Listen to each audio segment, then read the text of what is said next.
Boa noite novamente. Hoje nós vamos ler a história que a gente encontra aqui no começo do capítulo 2 de Marcos.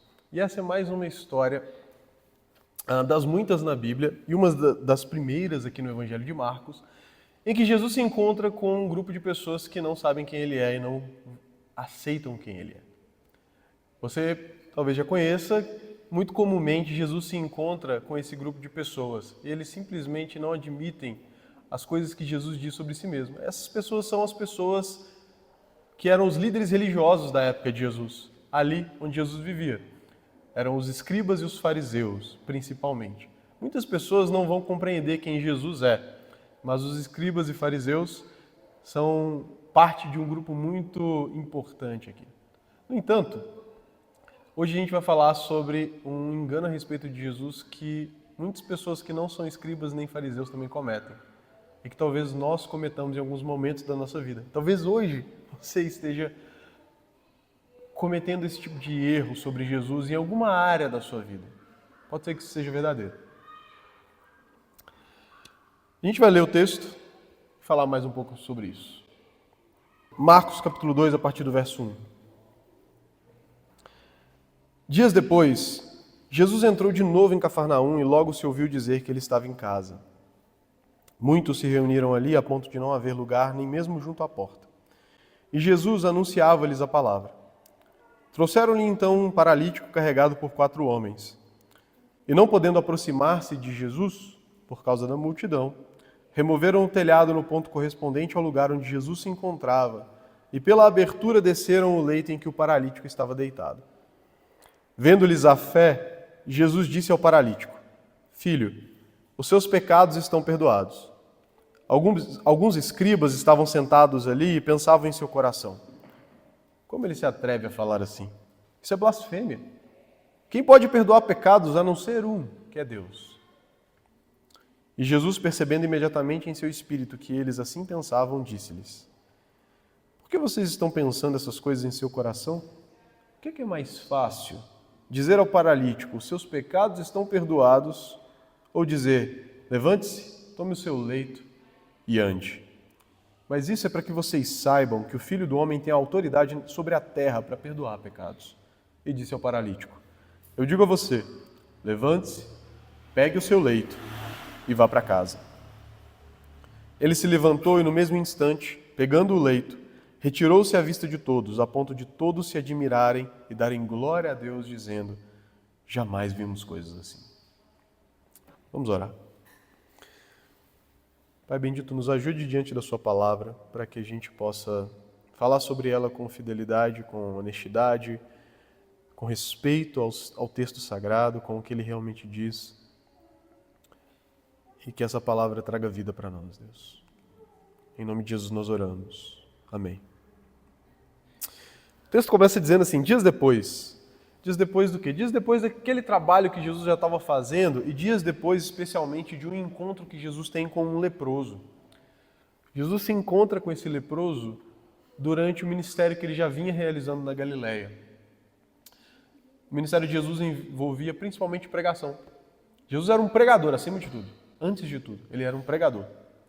Mas também envolvia milagres, envolvia curas físicas, expulsão de demônios. E aí, logo antes dessa história, a gente lê, Marcos nos conta que Jesus havia se encontrado com um leproso, que ele cura esse leproso, e que diz para esse leproso: olha, não conta para ninguém o que eu fiz. Vai lá, oferece a oferta que você precisa oferecer por causa da cura que você recebeu, mas não fala isso para ninguém. Porque é muito estranho para muitas pessoas, né? Por que Jesus está falando para não contar para ninguém as coisas que ele estava fazendo? A gente vai entender na leitura do Evangelho de Marcos que a razão para isso é que Jesus não queria ficar famoso sem que as pessoas compreendessem quem ele fosse, quem ele era de verdade. As coisas que Jesus fazia rapidamente se espalharam. Esse leproso saiu contando para todo mundo, desobedeceu a Jesus, saiu contando para todo mundo. E é por isso que aqui, no nosso texto de hoje, Jesus está em casa e tem uma multidão na casa dele, porque a notícia se espalha. Agora, a questão é que Jesus não queria muitos seguidores atrás dele que não conhecessem ele de fato pelo que ele fosse, pelo que ele era. Jesus queria discípulos. Especialmente, Jesus queria amigos. Ele vai chamar os seus discípulos de amigos. Eu já não chamo vocês de servos, eu chamo vocês de amigos. É o que ele vai dizer para os seus discípulos depois. Um amigo é alguém que nos conhece de verdade, quem nós somos. Nós, seres humanos, escondemos coisas dos nossos amigos. Jesus estava ali revelando coisas aos seus amigos, que são os seus discípulos. Então ele não queria simplesmente a fama. E por isso ele vai dizendo para as pessoas, olha, eu te curei, não fala para ninguém. Porque com essa cura, ele vai revelando quem ele é para aqueles que andavam junto com ele. Mas sem ficar trazendo um monte de gente, só quer mais cura, só quer ver as coisas acontecerem. Mas esse homem não respeita o que Jesus diz, ele conta para todo mundo, então quando Jesus chega em casa, aqui em Cafarnaum, a casa dele se lota de pessoas. A gente não sabe se essa era uma casa de Jesus, que ele havia alugado, de alguma maneira adquirido, ou se é a casa de Pedro, aonde Jesus ia quando estava em Cafarnaum. Pelo menos ele faz isso no começo do seu ministério. Mateus nos conta que Cafarnaum é a cidade de Jesus. Ele diz, Jesus foi para a sua cidade. Passa a ser compreendido que Cafarnaum é a cidade de Jesus. Ele morava lá. E ele está em sua casa, então. E essa casa lotada de gente que vai lá para ouvi-lo pregar, para levar pessoas que precisam de cura, pessoas que precisam de libertação de demônios. E Jesus está pregando para essas pessoas e não dá para ninguém nem mesmo entrar ali na casa, de tanta gente que tem. Bom, as casas, elas não eram muito grandes. Tá? Provavelmente essa casa tinha um cômodo só, tudo acontecia naquele cômodo ali, cabia umas 50 pessoas em pé e muito apertado ali. Mas então chega esse grupo, um grupo curioso, 4 homens carregando um paralítico deitado numa maca, numa cama. Num leito, né? Um leito simples ali, que era possível carregar consigo. Esse grupo quer muito ver Jesus, eles querem muito ver Jesus. Só que percebendo que não dá para entrar na casa, como era muito comum que as casas tivessem uma escada externa que subia para o telhado, e esse telhado era feito de, quase que como um pau a pique, era feito de barro com madeira, eles sobem lá. Esse telhado das casas era razoavelmente plano, e as pessoas muitas vezes iam para o telhado para tomar um ar fresco, quando estava muito úmido dentro de casa, às vezes iam no verão, subiam para o telhado de suas casas para passar a noite, inclusive, ou para orar. Secavam roupas no telhado, era um lugar que dava para subir, era uma espécie de terraçozinho com um beiral em volta, que a lei exigia que tivesse um parapeito. E esses amigos sobem com o paralítico, e eles sobem porque eles pensam, bom, vamos cavar um buraco aqui. Era super plausível, razoavelmente fácil cavar esse buraco. E eles cavam esse buraco no telhado da casa que Jesus estava, talvez até na casa de Jesus, fazem esse buraco lá. E descem esse homem. E aí, talvez você, como eu, ia ficar um pouco irritado de ter alguém destruindo seu telhado e aquela terra caindo em cima da sua cabeça, mas Jesus não fica. Jesus olha para essa atitude deles e vê essa atitude como uma manifestação da fé que eles tinham. É por isso que o texto diz que, vendo a fé que eles tinham, Jesus diz ao paralítico, seus pecados estão perdoados. Jesus diz assim, filho, os seus pecados estão perdoados. E era comum que as pessoas, os mestres, tratassem os seus discípulos como filhos. Aqui não é exatamente o caso. Mas um homem mais velho, às vezes, chamaria homens mais novos por filho. E aqui a gente vê talvez uma mistura dessas coisas. Talvez Jesus reconhecendo nele alguém que estava ali disposto a ouvi-lo e aprender com um novo mestre, com o mestre que ele era. Certamente Jesus viu isso nele, porque quando Jesus diz a ele, seus pecados estão perdoados, ele está vendo bastante coisa nesse homem, a gente vai falar sobre isso. Mas a história nos diz que havia ali alguns escribas. Quem eram os escribas? Os escribas eram as pessoas responsáveis naquele povo, daquele povo, naquele local, naquela época, por copiar o Antigo Testamento. Por isso escriba. Escriba é alguém que escreve. Eles eram responsáveis por isso. E dado o seu trabalho de ficar copiando o texto sagrado, eles também aprendiam bastante desse texto sagrado e eram responsáveis por ensiná-lo e interpretá-lo para as pessoas. Eles eram uma espécie de teólogo. Era isso. se fizesse parte do seminário teológico, ficar copiando a Bíblia à mão. Em alguns lugares existe. Então era isso. E eles estavam ali e eles ouvem Jesus dizendo para aquele moço, seus pecados estão perdoados, e aí acende um alerta na cabeça deles. Como assim? Só Deus pode perdoar pecados.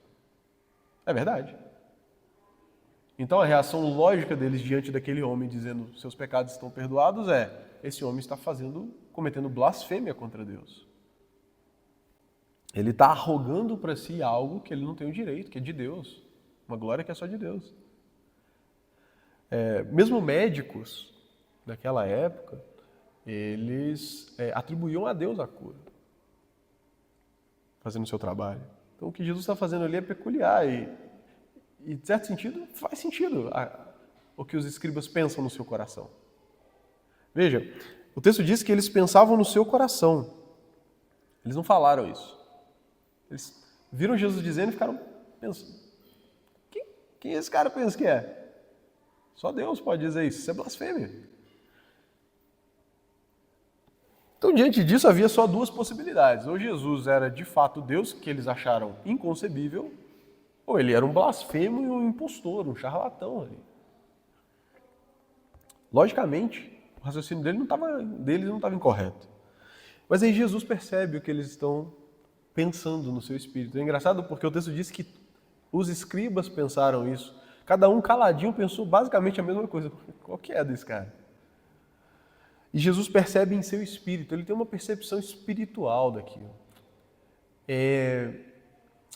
Era compreendido pelo povo que profetas podiam ter um conhecimento sobrenatural sobre as coisas.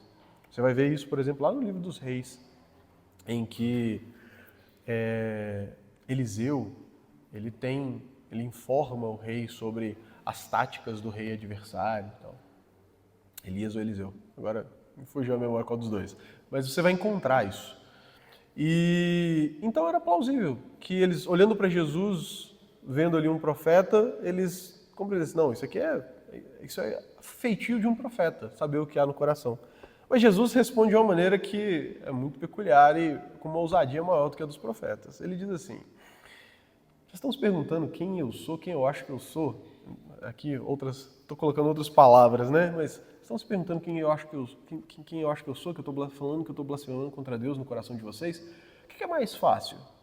Eu dizer, seus pecados estão perdoados, que ninguém pode ver os pecados sendo perdoados, ou dizer para esse homem, olha, levanta, pega a sua cama e sai andando. Jesus faz aqui uma espécie de desafio a si mesmo ali. E aí o que ele faz? Ele diz algo muito importante. Antes de dizer para esse homem levantar, pegar a sua cama e sair andando. Ele diz aquilo que vai fazer com que a gente entenda esse texto. Ele diz assim,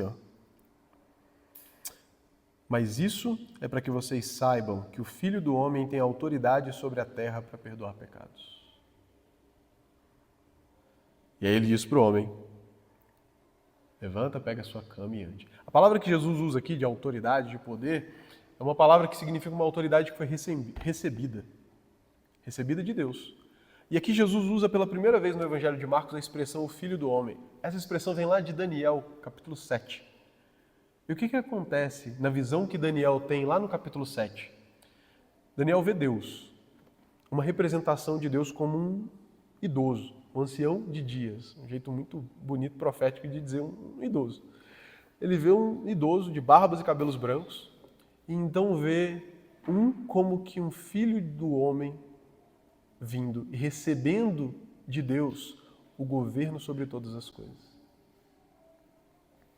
E aí Jesus diz assim, isso é para que vocês saibam que o Filho do Homem tem a autoridade, o governo para perdoar pecados. Em certo sentido, né? Estou fazendo um jogo de palavras aqui. Jesus está dizendo, eu sou o Filho do Homem que Daniel viu. É curioso porque Daniel tem uma explicação daquela profecia no próprio capítulo 7. E aquele homem que recebe o governo eterno, e o governo é eterno das mãos de Deus, ele é explicado ali no capítulo 7 como o povo de Deus, que recebe esse governo eterno. E Jesus está dizendo assim, ok, de fato é. que Daniel disse não é falso, mas eu sou esse filho do homem, no sentido de que eu sou aquele que recebe o poder, que recebe a autoridade do Pai e que representa o povo de Deus que está sendo resgatado pelo Pai e que vai receber essa autoridade. Se você se lembra, quando a gente estudou Efésios, a gente aprendeu que espiritualmente todo cristão está assentado com Cristo nas regiões celestiais, exercendo com Ele esse governo, em um certo sentido. Porque Cristo fez isso, porque Ele tomou. Ele tem a autoridade para perdoar pecados. Como que ele faz? Como que ele faz é algo verificável? Mandar um paralítico levantar e andar é algo que você consegue perceber se foi realizado ou não. Com isso ele se vindica. Ele se prova verdadeiro. Ele prova verdadeiro aquilo que ele disse. Quando ele disse que havia perdoado os pecados daquele homem. O homem é curado por Jesus e capacitado pela cura de Jesus, ele é capaz agora de obedecer à ordem que ele recebe dele. Levanta, pega a sua cama e vai. Sem que Jesus tivesse intervindo na vida dele, ele seria incapaz de fazer aquilo que Jesus mandou ele fazer. Isso é uma realidade para a gente também. E todos ficam admirados, exceto, claro, os escribas. Talvez algum ali, mas os escribas vão se tornar, junto com os fariseus, os grandes adversários de Jesus. Os grandes opositores desse novo profeta que aparece, fazendo coisas que ninguém nunca, jamais viu, que é o que o povo, a multidão vai dizer aqui. Eles ficam admirados. A gente jamais viu algo desse tipo. Semelhante ao que a gente encontra no capítulo anterior, quando Jesus expulsa um demônio dentro da sinagoga, dentro do lugar de culto judaico, ele encontra um homem endemoniado, expulsa esse demônio e as pessoas falam assim, que isso? Um novo ensino, uma nova doutrina e com autoridade.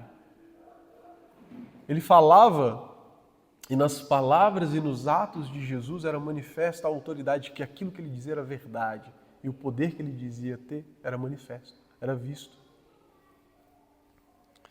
Jesus começava a manifestar diante daquelas pessoas que ele era muito mais do que um profeta. Ele fazia aquilo que só Deus podia fazer.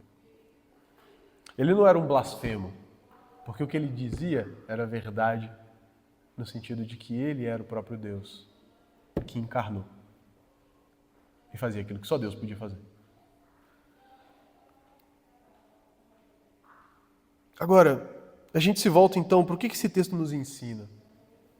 O ponto principal aqui é que Jesus é o Deus que veio ao encontro de pecadores quebrados, pessoas quebradas pelo pecado.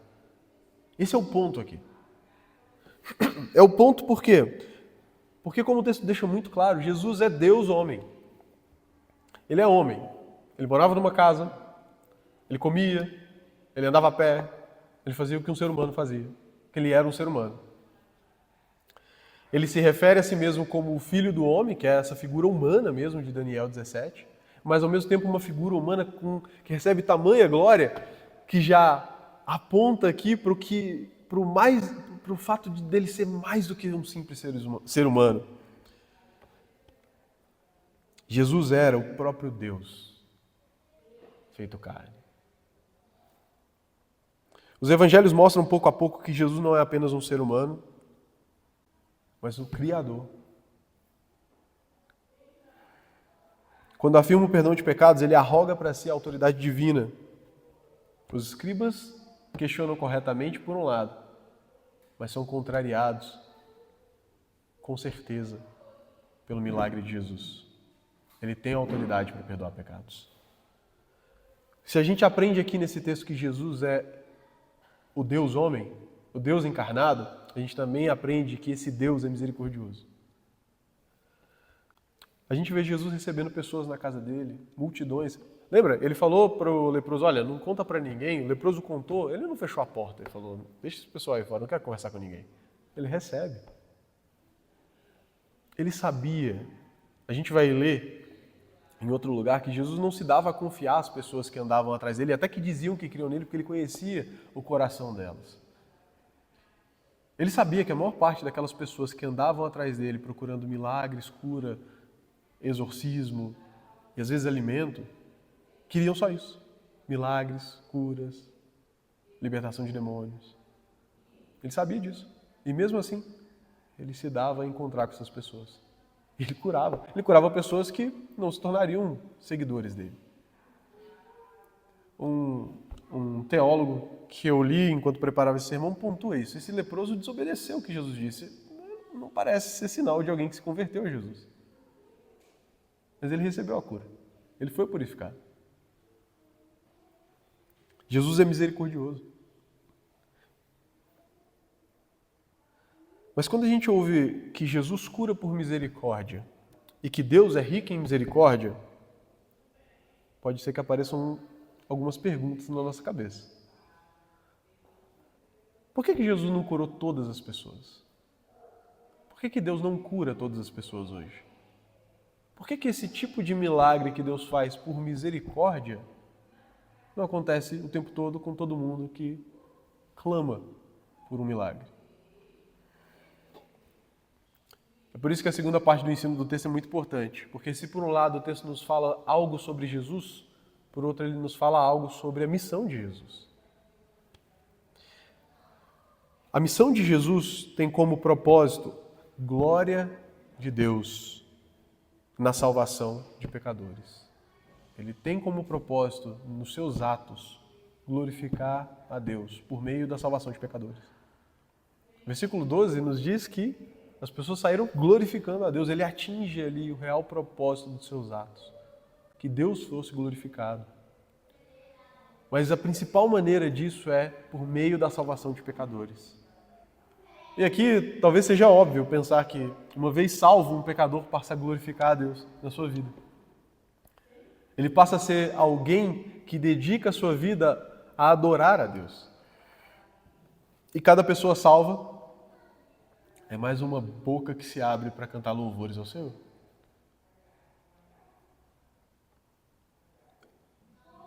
Essa é uma verdade nas Escrituras que é importantíssima que a gente compreenda.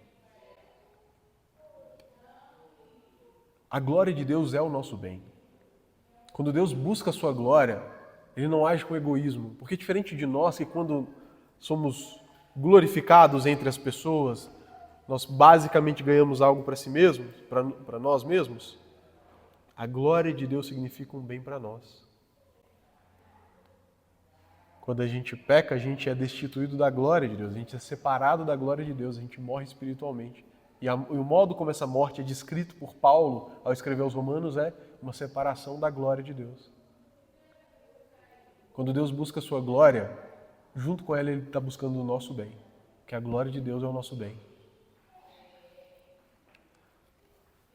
E o John Piper vai dizer, né, que Deus é mais glorificado em nós quanto mais nós nos deleitamos nele. Cada vez que uma pessoa é salva, o nome de Deus é glorificado mais. E uma pessoa foi salva dos seus pecados. As duas coisas andam completamente juntas. A missão de Jesus tem como propósito a glória de Deus por meio da salvação de pecadores. A cura da paralisia do homem não era o objetivo principal de Jesus. Ele afirma claramente que ele ia curar aquela paralisia para que eles crescem que ele tinha poder para perdoar pecados. É uma afirmação muito importante nesse trecho, nessa história. Eu vou curar esse homem, para que vocês saibam que os pecados dele foram perdoados.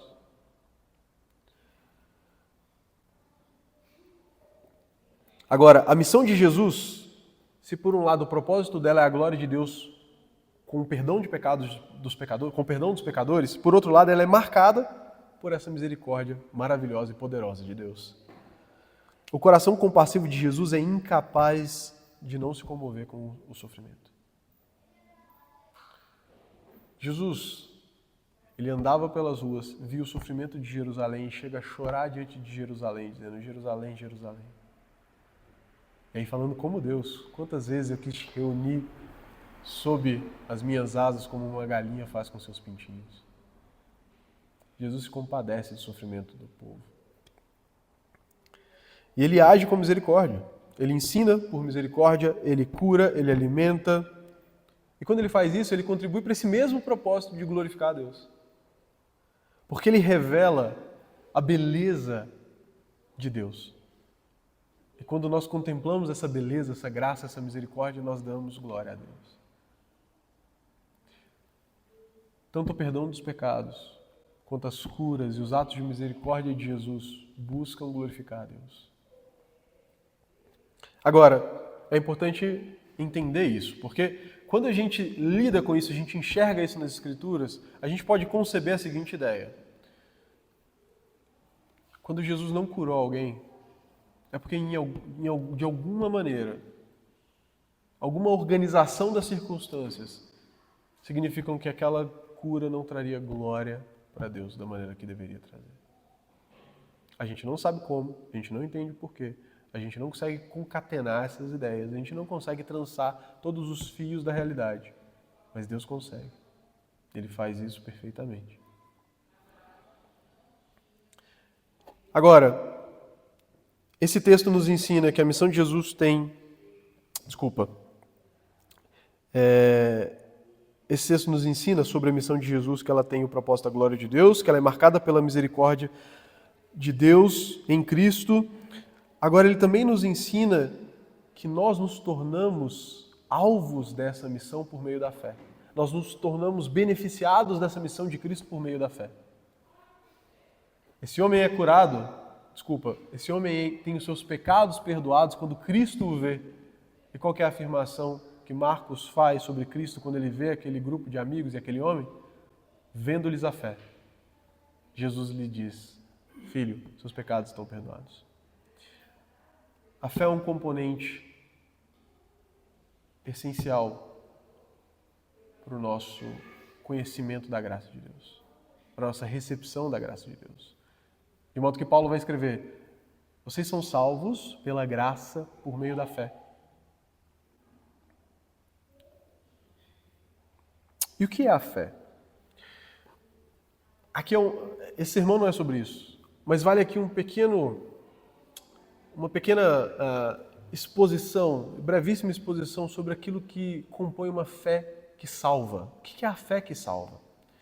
A teologia cristã protestante vai nos dar 3 termos para a gente definir uma fé que salva. A gente pode simplificar em 2: conhecimento e confiança. Esse conhecimento, porém, ele é dividido em 2 coisas. Aquilo que foi chamado de notitia, e eu não sei falar latim, que significa, de fato, um conhecimento. E aquilo que é chamado de assensus em latim significa concordar com aquele conhecimento. Então, esse primeiro aspecto da fé nos diz que a fé verdadeira, a fé que salva, envolve conhecer a verdade sobre Jesus, como ela é revelada no Evangelho. Eu preciso saber quem Cristo é, de acordo com o Evangelho, para que eu tenha uma fé verdadeira. É por isso que nós pregamos o Evangelho. Por isso que a gente se esforça em aprender cada vez mais sobre Cristo e em dizer às pessoas quem Cristo é, de acordo com esse Evangelho que as Escrituras nos revelam. Fé envolve um conhecimento verdadeiro de Cristo a partir do Evangelho. Isso é notícia na teologia sobre a fé. Assensus é, entendendo esse conhecimento, concordar com ele. Concordar que o Evangelho revela sobre Jesus de fato é verdade. Porque muitas pessoas vão dizer outras coisas sobre Jesus, contrárias ao Evangelho. Vão dizer: esse cara é um blasfemo, que está dizendo que pode perdoar pecados. Quando o Evangelho de Cristo nos diz que não, ele é Deus encarnado, que por isso perdoa pecados. Outras pessoas vão dizer quaisquer outras coisas sobre Cristo, admitindo que Cristo existe, mas contrariando aquilo que a palavra de Deus revela sobre ele. E não concordando com a verdade do Evangelho. Mesmo conhecendo. Muitas pessoas podem saber muito bem e sabem muito bem o que a Bíblia diz sobre Cristo. E vão dizer: ok, eu entendo isso, mas eu não acredito nisso. Não concordo com isso, porque isso não pode ser verdade. Elas têm a primeira parte, mas não têm a segunda. É preciso conhecer e concordar. Isso é parte da fé que salva. Agora tem uma terceira parte. A fé verdadeira envolve confiar nesse Jesus que a verdade do Evangelho revela. Você sabe quem ele é, você concorda que ele é aquilo que o Evangelho diz, mas você confia em Cristo. Você se apega a Ele, confiantemente, porque o Evangelho diz que Ele pode salvá-lo pelo sacrifício que Ele fez na cruz. E você confia nisso e diz, sim, eu me agarro a Cristo. Esses três componentes são dimensões de uma fé verdadeira. E eu falei sobre isso por quê? Porque o texto nos diz que Cristo viu neles a fé. E diz aquele homem, seus pecados estão perdoados, o que é uma afirmação de salvação. E aí você pode dizer, bom, mas esse homem não sabia o que o Novo Testamento dizia, o Novo Testamento não tinha sido escrito ainda. Mas ele tinha o conhecimento das promessas que Deus havia feito ao longo da história e que estavam registradas no Antigo Testamento sobre o Messias que viria. Ele cria naquela verdade, ele concordava com ela, e quando ele viu Jesus, ele confiou que ele tinha encontrado aquele Messias.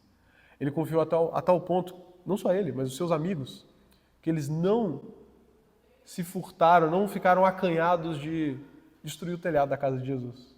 Porque eles sabiam que se eles conseguissem chegar até Jesus, eles encontrariam aquilo que eles realmente precisavam. Eles sabiam, eles concordavam, e eles confiaram.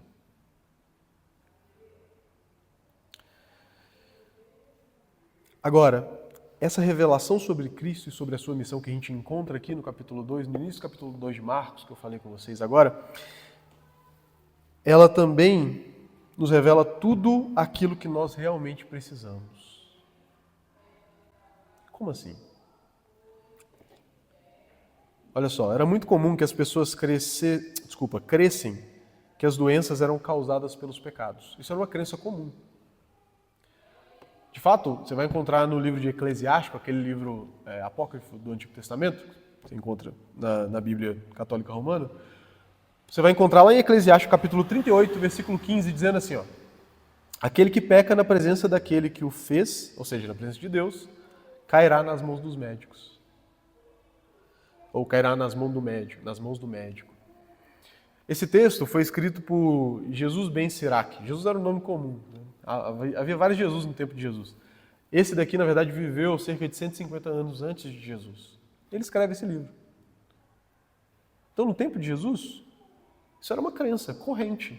Tão corrente que, quando Jesus se encontra com aquele homem lá em João capítulo 9, que era cego de nascença, os discípulos dele perguntam assim, quem que pecou? Foi ele ou foram os pais dele para que ele nascesse desse jeito? As pessoas acreditavam, doenças vêm por causa de pecado. E a verdade, meus irmãos, é que algumas vêm mesmo, mas não todas. Quando os discípulos de Jesus perguntam a ele sobre aquele cego de nascença, ele diz, nenhum dos dois pecaram para que ele nascesse cego.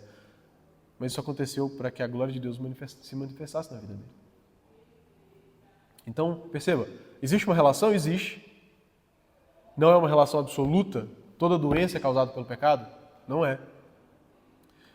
Mas esse homem não pode muito bem ter chegado ali, à frente de Jesus, olhado para ele, e no seu coração o seu coração está cheio da convicção de que ele era um pecador, e a condição que ele estava demonstrava isso claramente? Podia. Pode ser que isso fosse até verdade. Pode ser que a paralisia dele fosse fruto de pecado. Pode ser que não. A questão não é essa. A questão é que ele chegou diante de Jesus com o coração certo de que ele era um pecador, mas que diante dele estava aquele que podia salvá-lo dos seus pecados. É isso que é relevante aqui.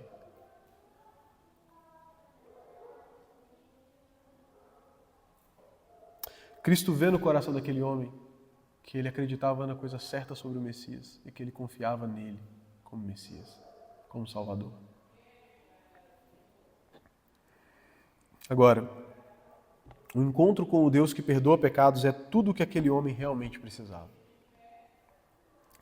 Jesus não tinha o hábito de deixar que alguém que vinha até ele com fé voltasse para casa sem receber aquilo que precisava, não. Mesmo aqueles que tinham uma fé que não salvava, que apenas criam que Jesus podia curar, que recebiam milagres de Jesus, depois iam embora e nunca mais voltavam, e que até pediram a crucificação dele naquele dia terrível. Mesmo esses, Jesus agia com eles com misericórdia. E quanto a esse, que a fé dele era a fé que nos leva à salvação de pecados? Ou melhor, né? A fé que Deus nos dá e pela qual nós recebemos a graça da salvação de pecados. Jesus não daria a esse homem, não seria do feitio de Jesus, seria muito curioso da parte de Jesus se Jesus não desse a esse homem tudo aquilo que ele realmente precisava ali naquele momento. Mas a gente ouve ele dizendo que só curaria aquele homem para provar para eles que ele já tinha perdoado os pecados dele. Inclusive, o grego que é usado aqui no Evangelho de Marcos pro perdão dos pecados, quando Jesus diz isso para ele, indica que naquele momento, naquele encontro, os pecados daquele homem foram perdoados. E Jesus vai dizer, olha, eu vou curar ele só porque vocês entendam que isso aqui aconteceu de verdade. E aí, você pensa, e eu penso, né? Bom, então aquele homem tinha realmente tudo que ele precisava, o que se passava no coração dele? E aí eu lembro de duas ilustrações. A primeira delas, o teólogo J.I. Packer, é um teólogo anglicano já falecido, ele conta num livro dele que um dia ele estava caminhando com um amigo dele e esse amigo dele está contando para ele que perdeu todas as possibilidades de ascensão acadêmica porque ele tinha discutido com alguns figurões da tradição religiosa dele sobre a salvação de Deus. O Packer não entra muito em detalhe, mas provavelmente esse cara discordou daquelas pessoas sobre a doutrina da salvação e, na verdade, ele estava certo e os líderes lá não estavam. Como o Packer é anglicano e na Inglaterra essas coisas estão muito relacionadas, né, a sua progressão acadêmica com a sua relação com a igreja da Inglaterra, que é a igreja oficial, aparentemente foi isso que aconteceu e aquele homem perdeu as suas possibilidades de seguir na carreira acadêmica. E aí o Packer fala que meio que num comentário assim, en passant, sem muita importância, o homem diz assim, mas tudo bem, eles não conhecem Deus, eu conheço. E o Packer fala que aquilo impactou ele assim, profundamente. Um comentário despretensioso. Porque ele percebeu que aquele homem, que estava com o futuro agora impedido, o futuro que ele vislumbrava para si estava agora impedido, não se importava com isso. Porque o conhecimento de Deus era suficiente para ele. Packer vai dizer o seguinte, quando as pessoas conhecem a Deus, suas perdas ou cruzes já não importam para elas. Aquilo que elas ganharam remove tais coisas das suas mentes. Isso é uma verdade. Mas eu falei sobre um homem que teve a sua carreira acadêmica impedida e a gente está lendo a história de um paralítico. Eu acho que as duas coisas são tanto quanto diferentes. O sofrimento que elas causam é um tanto quanto diferente. E aí eu fiquei me perguntando o seguinte, não é mais fácil falar isso do que viver? E eu estava pensando sobre isso e eu perguntava assim, bom, eu vou estar lá na frente do pessoal, balançando meus braços, vou estar em pé, em uma condição muito diferente daquele paralítico que eu estou dizendo aqui, que Jesus poderia nem ter curado ele já estaria satisfeito. Será que isso que eu vou dizer faz realmente sentido? Eu me lembrei do testemunho de um irmão, chamado Nick Vujicic. Nick Vujicic é um irmão cristão, ele tem 43 anos hoje. E ele nasceu sem os braços e sem as pernas. Quando ele tinha 13 anos, se eu não me engano, ele tentou se afogar na banheira, ele queria se matar. Mas depois o Evangelho faz uma mudança na vida dele. Eu vou ler um trechinho curtinho do que ele diz. Ele não tinha nem os braços nem as pernas, tá? Bom, eu vou dizer uma coisa agora. Eu tenho um par de sapatos no meu armário caso Deus me dê braços e pernas. Mas eu percebi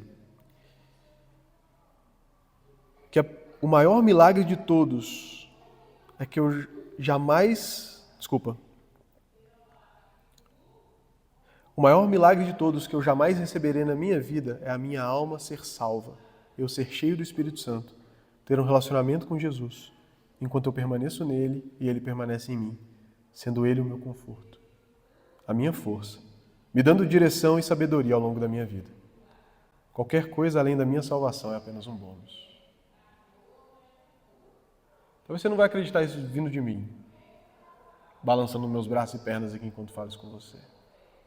Mas aquele paralítico estaria em paz, e cheio de alegria se ele tivesse sido somente perdoado dos seus pecados ali diante de Jesus.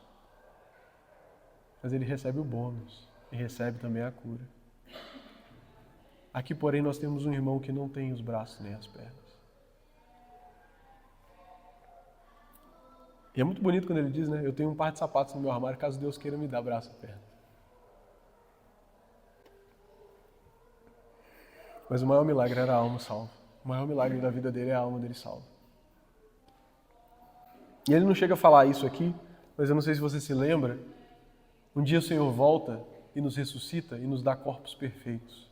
Não à luz do que nós consideramos de perfeição agora, mas à luz da perfeição daquilo que nós realmente precisamos para viver eternamente com Cristo na nova criação que Ele vai fazer.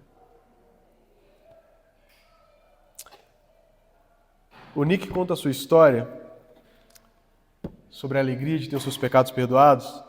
Só que sabe o que é mais interessante? Nesse vídeo do testemunho dele, a primeira frase dele é: eu amo a minha vida. Aparece diante de você um homem em cima de um sofá, sem braços, sem pernas. Ele olha no fundo dos seus olhos e diz: eu amo a minha vida.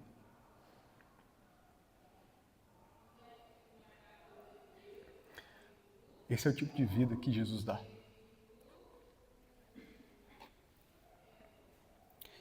A vida que nós encontramos em Cristo é maior do que qualquer coisa que a gente pode imaginar. Qualquer alegria, qualquer tristeza. Cada um de nós vai encontrar essa vida, cada um de nós que encontra essa vida vai ter algo peculiar para falar sobre a sua relação com Cristo, sobre a alegria que Cristo dá. Mas cada um de nós que verdadeiramente se encontra com Jesus tem esse testemunho para dizer. Agora, irmãos, eu sei que às vezes a gente não está nesse mesmo espírito. Eu sei que a gente sofre. Eu sei que aquilo que eu disse que o Packer, o teólogo anglicano, disse, às vezes soa meio alienígena para a gente. Aqueles que conhecem a Deus já não se importam mais com seus sofrimentos e suas cruzes. Mas é verdadeiro. O que a gente precisa é reviver isso dentro de nós. É fazer o que os salmistas faziam, é conversar com o nosso coração. Por que você está aflita, minha alma? Por que te aflige dentro de mim? Espera em Deus. E nesse diálogo conosco, nós somos filhos de Deus, somos auxiliados pelo Espírito Santo que habita em nós, que firma no nosso coração a certeza de que somos filhos de Deus. E aí a gente vai deixando cada vez mais distantes os sofrimentos desse mundo. Jesus continua conhecendo as nossas necessidades. Depois que somos salvos, libertos do nosso pecado, Ele ainda é misericordioso. Ele curou pessoas que depois viraram as costas para Ele. Ele está com a gente, que continua andando com Ele. Mas nem sempre Ele nos cura. Lembra? A missão de Jesus é diferente. Não é que todo mundo se cure. É que Deus seja glorificado por meio da salvação de pecadores. E algumas doenças, alguns sofrimentos, alguns males acabam nos levando a sermos salvos. Alguns de nós fomos salvos assim. E se você foi salvo no meio de um grande sofrimento, você deve olhar para esse sofrimento com um sentimento muito agridoce. Sofrimento é sofrimento, ninguém quer sofrer. Mas graças a Deus eu sofri, que eu encontrei meu Senhor. Considera isso quando você estiver evangelizando. Não prega para as pessoas de uma maneira que elas vão entender outra coisa de Jesus que o grande propósito de Jesus é salvá-lo dos seus pecados. Por isso que faz um mal enorme os pregadores que vivem por aí dizendo que Jesus quer te dar dinheiro, quer te dar cura, quer te dar libertação, quer te dar salvação, quer te dar isso, quer te dar... Não, salvação está certo. Quer te dar isso, quer te dar aquilo, e não falam que a questão principal, a razão de Jesus ter morrido na cruz é porque você precisa ser salvo dos seus pecados. Agora, se alguém aqui ainda não anda com Jesus de verdade, ainda não tem, olha para si mesmo e fala: eu sei que eu não sou um cristão. Ou, eu não tenho esse compromisso com Jesus. Eu não desejo ter. Mas Eventualmente você lê a Bíblia, eventualmente você vai à igreja, eventualmente você faz orações. A minha pergunta para você é, qual é a paralisia que você está indo a Jesus para ser curado? Qual é a coisa que você está buscando que Jesus resolva na sua vida?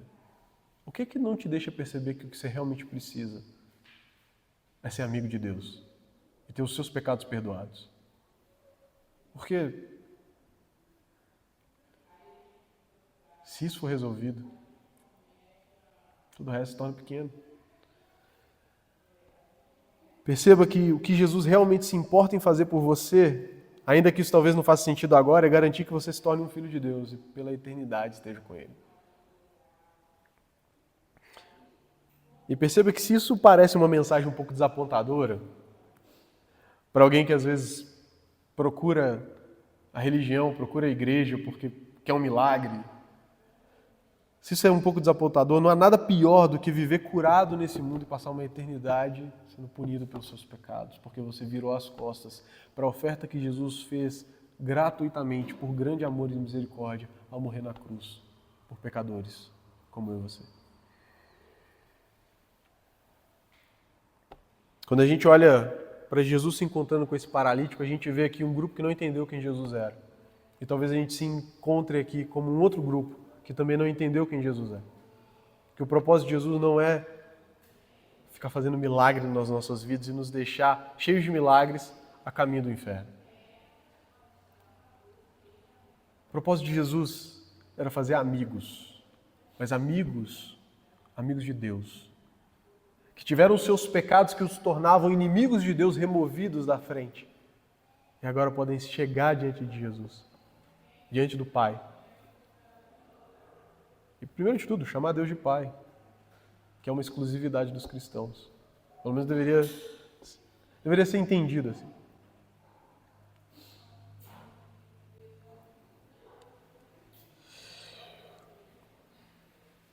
Fica muito claro aqui nesse texto do Evangelho de Marcos, a partir desse diálogo de Jesus com aqueles escribas, que o que Cristo veio nos dar, o que Ele conquista para nós por meio da sua morte na cruz e da sua ressurreição, é muito maior do que a vida vivida por alguém que não podia andar e agora pode. Que tinha um câncer e não tem mais. É muito maior do que isso. É uma vida que é plena com câncer, com paralisia. É uma vida que é plena no sofrimento. Sem braços ou pernas. É uma vida tão grande que o nosso irmão Nick consegue ser feliz. E sai dizendo isso, meu irmão. Ele fala uma coisa muito interessante, ele fala assim: se um homem sem braços e sem pernas podem ser as mãos e os pés de Deus nesse mundo, isso não é maravilhoso? A gente também pode. Jesus é o Deus que veio ao encontro de pessoas quebradas pelo pecado. E Ele conserta esses pecadores. Mas não necessariamente consertando aquilo que nós queremos que Ele conserte. Consertando de fato os nossos corações inimigos de Deus. Aquilo que realmente está quebrado em todos nós. Todos nós. Doentes ou sãos. O nosso pecado. Jesus é o Deus que nos liberta da prisão do nosso pecado. E todo aquele que invocar o nome do Senhor, todo aquele que invocar a Cristo como seu Senhor, recebe essa salvação. Vamos orar. Senhor, nos ajude a sermos fiéis à sua palavra, nos ajude a estarmos tão perto de Ti que os sofrimentos desse mundo se tornam vazios, Deus. Nos ajude porque isso é realmente um desafio para nós. Mas a verdade é que é um presente disponível nas mãos de Jesus, Deus. Nos ajude a compartilhar isso com aqueles que não conhecem o nosso bondoso Redentor, não conhecem a sua misericórdia. Que nós descansemos na certeza de que os nossos pecados estão perdoados e não há nada que possa nos separar do seu amor. Em nome de Jesus nós oramos. Amém.